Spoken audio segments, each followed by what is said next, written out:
السلام علیکم ورحمۃ اللہ وبرکاتہ۔ میرا آج کا لیکچر بسم اللہ الرحمن الرحیم کے فضائل پر ہے۔ جس کھانے کو بسم اللہ پڑھ کر کھایا جائے اس میں برکت پڑ جاتی ہے۔ سورۃ الرحمن آیت نمبر 78 میں اللہ فرماتے ہیں، تیرے رب ذوالجلال والاکرام کا نام بڑی برکت والا ہے۔ حضرت وحشی رضی اللہ تعالیٰ عنہ سے روایت ہے کہ انہوں نے عرض کیا، یا رسول اللہ صلی اللہ علیہ وآلہ وسلم، ہم کھانا کھاتے ہیں لیکن سیر نہیں ہوتے۔ آپ صلی اللہ علیہ وآلہ وسلم نے ارشاد فرمایا، شاید تم لوگ الگ الگ کھانا کھاتے ہو۔ انہوں نے عرض کیا، ہاں یا رسول اللہ صلی اللہ علیہ وآلہ وسلم۔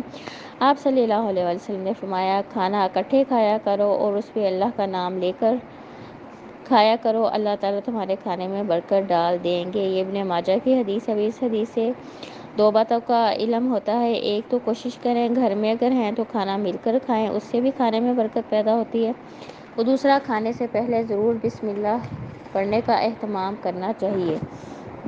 جس کھانے سے قبل بسم اللہ نہ پڑھی جائے اس کھانے میں شیطان بھی شریک ہو جاتا ہے اور برکت اٹھا لی جاتی ہے۔ حضرت حذیفہ رضی اللہ تعالیٰ عنہ کہتے ہیں، آپ صلی اللہ علیہ وآلہ وسلم نے فرمایا، جس کھانے پہ بسم اللہ نہ پڑھی جائے اس کھانے پر شیطان کو اختیار حاصل ہو جاتا ہے۔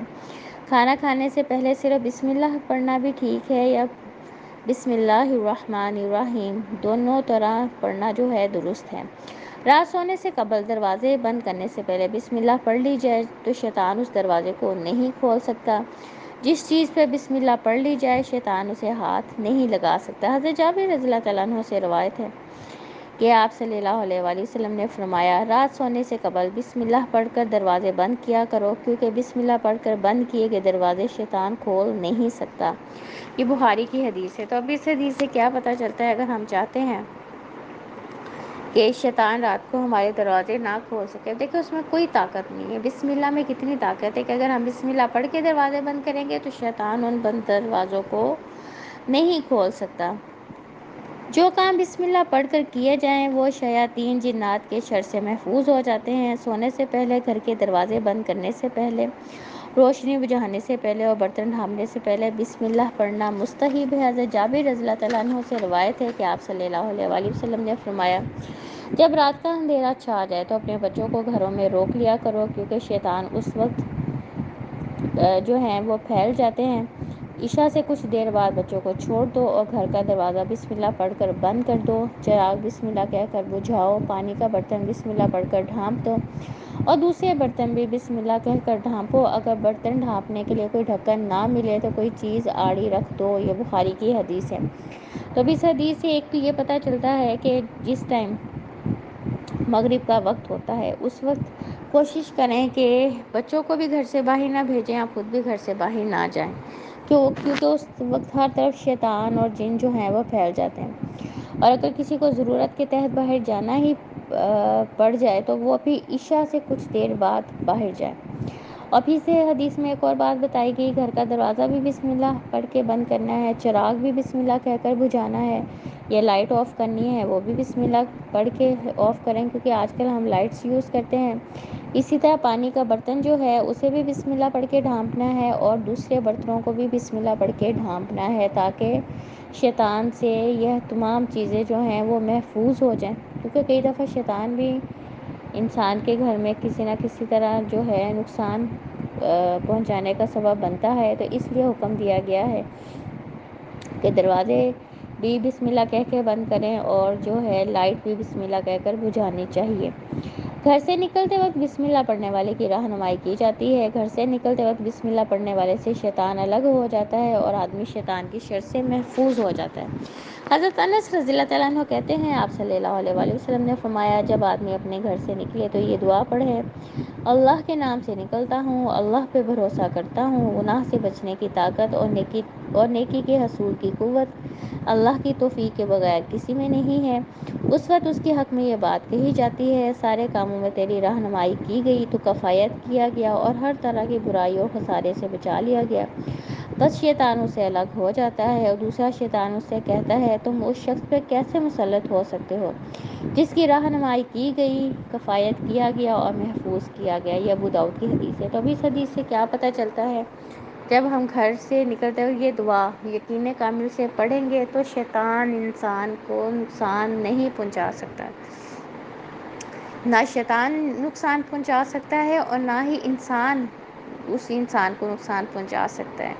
تو کوشش کریں جب بھی گھر سے نکلیں تو یقین کامل سے یہ دعا پڑھ کے جائیں تاکہ ہم اللہ تعالیٰ کی حفاظت میں آ جائیں۔ بسم اللہ کہنے سے جن شیاطین بنی آدم کی شرمگاہ کو نہیں دیکھ سکتے۔ حضرت علی رضی اللہ تعالیٰ عنہ کہتے ہیں آپ صلی اللہ علیہ وسلم نے فرمایا بسم اللہ کہنا جنات کی آنکھوں اور بنی آدم مرد یا عورت کی شرمگاہ کے درمیان پردہ بن جاتا ہے۔ یہ ترمذی کی حدیث ہے۔ اب اس حدیث سے کیا معلوم ہوتا ہے کہ جب بھی کپڑے چینج کریں بسم اللہ پڑھ کے چینج کریں تاکہ شیطان جو ہے انسان کی شرمگاہ کو نہ دیکھ سکے۔ جب بھی واش روم جائیں دعا پڑھ کے جائیں، کیونکہ یہ جنات جو ہے واش رومز میں ہوتے ہیں، جب ہم دعا پڑھ کے جاتے ہیں تو اللہ تعالیٰ ہمارے ان کے درمیان ایک پردہ حائل کر دیتے ہیں۔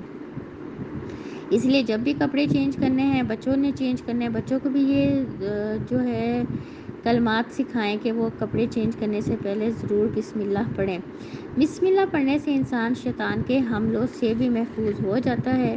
حضرت جابر بن عبداللہ رضی اللہ تعالیٰ عنہ نے آپ صلی اللہ علیہ وسلم کو فرماتے ہوئے سنا ہے جب آدمی اپنے گھر میں داخل ہونے سے پہلے اور کھانا کھانے سے پہلے اللہ کا نام لیتا ہے تو شیطان اپنے ساتھیوں سے کہتا ہے یہاں تمہارے لیے نہ ٹھکانہ ہے نہ کھانا ہے، اور جب آدمی اللہ کا نام لیے بغیر داخل ہوتا ہے تو شیطان کہتا ہے تمہیں یہاں ٹھکانہ مل گیا، اور جب آدمی کھانے سے پہلے اللہ کا نام نہیں لیتا تو شیطان کہتا ہے تمہیں ٹھکانہ بھی مل گیا اور کھانا بھی مل گیا۔ یہ مسلم کی حدیث ہے۔ اب اس حدیث سے کیا پتہ چلتا ہے کہ جب بھی ہم نے گھر میں داخل ہونا ہے اللہ کا نام لے کے بسم اللہ پڑھ کے داخل ہونا ہے، جب بھی کھانا کھانا ہے بسم اللہ پڑھ کے کھانا کھانا ہے تاکہ جو ہے شیطان نہ تو اس کھانے میں حصے دار بن سکے اور نہ ہی شیطان ہمارے گھر میں داخل ہو سکے۔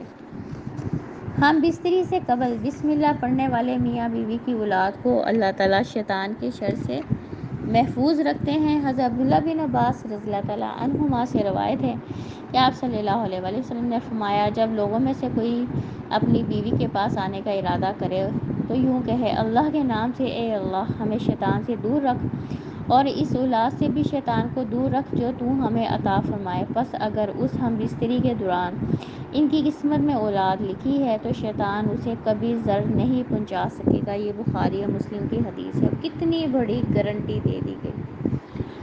ظاہر شادی ہوئی ہے تو اللہ تعالیٰ سے تمام جو ہیں میاں بیوی دعا کرتے ہیں اللہ انہیں نیک و صالح اولاد دے۔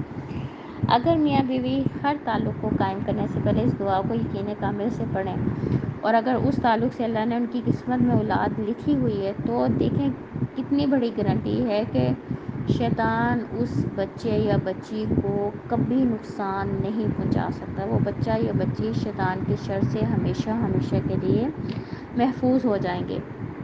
بسم اللہ پڑھنے سے شیطان ذلیل اور رسوا ہوتا ہے۔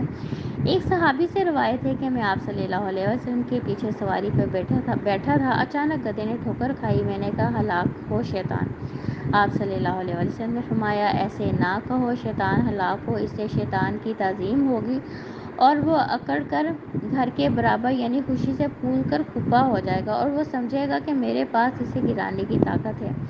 اگر بسم اللہ پڑھو گے تو اس سے شیطان حقیر اور ذلیل ہوگا حتیٰ کہ مکھی کے برابر ہو جائے گا۔ یہ ابو داؤد کی حدیث ہے۔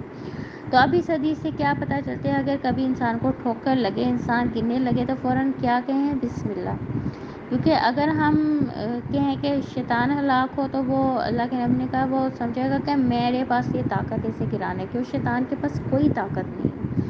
اس لیے جب انسان بسم اللہ پڑھتا ہے تو شیطان حقیر اور ذلیل ہوگا بلکہ وہ مکھی کے برابر ہو جاتا ہے۔